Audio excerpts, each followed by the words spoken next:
Mentiram para você, Jesus nunca desceu ao inferno. Deixa seu like e não se esqueça de compartilhar.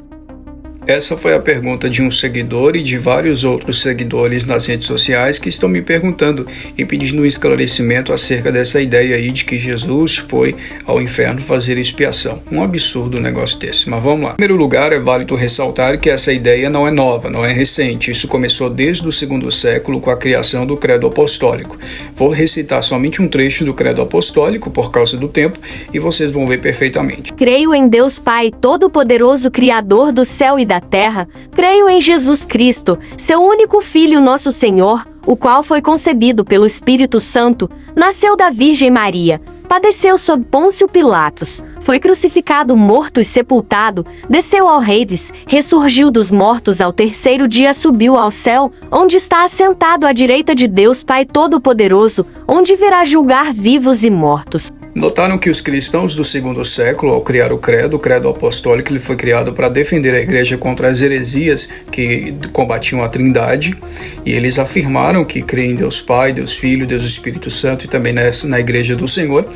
Então eles colocaram no credo que Cristo desceu ao Hades. A palavra Hades no grego significa lugar de mortos, e em muitas passagens também é a mesma palavra usada para inferno. E eles interpretaram essa ideia de que Jesus desceu ao Hades. Então é muito antigo essa ideia, já se cria nessa ideia. Qual a base bíblica para se afirmar isso? Nós vamos às 3 passagens usadas para defender essa tese de que Jesus desceu ao inferno e pregou aos espíritos que estavam lá, trazendo libertação a eles.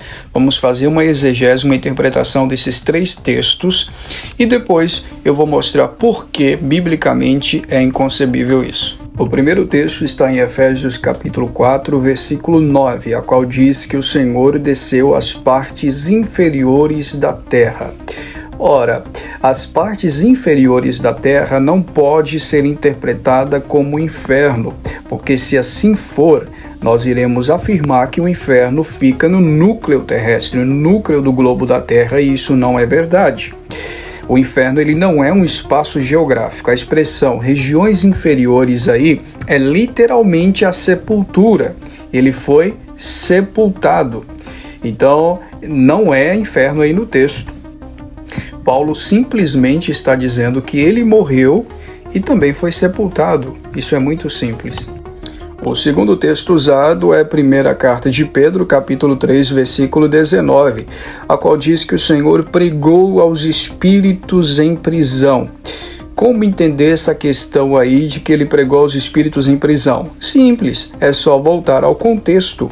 No versículo 20 diz que Cristo estava em Noé, pregando aquela geração.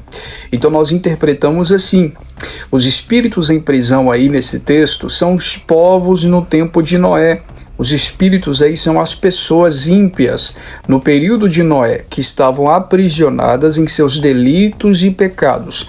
E Cristo, através de Noé, pregou a essas pessoas, a esses espíritos em prisão. Essa é a interpretação reformada nesse aspecto. Mas no terceiro texto que eles usam é 1 Pedro capítulo 4, versículo 6, que diz que Cristo foi pregar a mortos. Ora, é só analisar o contexto e nós vamos ver que o apóstolo Pedro, novamente, ele está falando de pessoas mortos em delitos e pecados. Cristo, quando esteve aqui nesse mundo, ele pregou a mortos, pessoas que estavam mortas em seus delitos e pecados. A importância de interpretarmos os textos bíblicos obedecendo o contexto imediato da passagem ou contexto expansivo é muito fácil para compreendermos o que realmente o texto ele precisa e quer dizer. Por isso, jamais recorte textos fora de contextos, obedeça o texto completo. Agora vamos a alguns pontos em que nós vemos dentro das Escrituras que é uma falácia afirmar que Jesus foi ao inferno. Jesus, quando ele morreu, quando ele entregou o seu espírito ali na cruz, ele foi diretamente ao Pai, ele foi diretamente até Deus, e por lá ele permaneceu durante os 3 dias, e ao terceiro dia ele volta novamente, ressuscita com seu próprio corpo e é assunto aos céus. É isso pelo menos que as Escrituras nos mostram, e nós vamos ver aqui agora. O tão famoso e conhecido texto de Lucas capítulo 23, versículo 43. Jesus disse ao ladrão na cruz: hoje estarás comigo no paraíso. Ou seja, Jesus não desceu ao Hades. Era sexta-feira, quase 3 da tarde. Jesus entra no paraíso juntamente com o ladrão. Ele entra em espírito, ele entra em espírito, seu corpo é sepultado e ele fica diante do Pai durante os 3 dias em espírito, aguardando.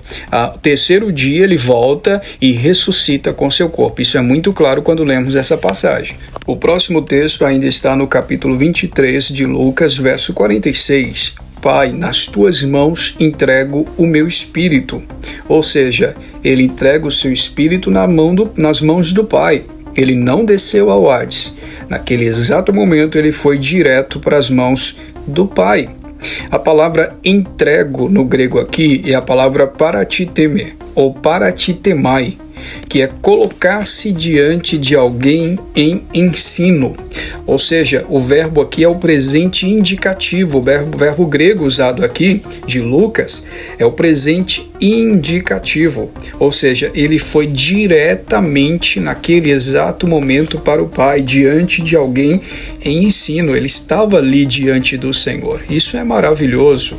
Então, resumindo, senhores, não, Jesus não desceu ao Hades, Jesus não pregou para ninguém no inferno, Jesus não libertou ninguém que estava lá no inferno. Isso é uma tremenda falácia, inclusive pregada por muitas igrejas pentecostais por aí. Não caia nessa falácia. Jesus foi diretamente ao Pai e aguardou. Ao terceiro dia ele volta, ressuscita com seu corpo, é assunto aos céus, e agora nós aguardamos a sua segunda vinda.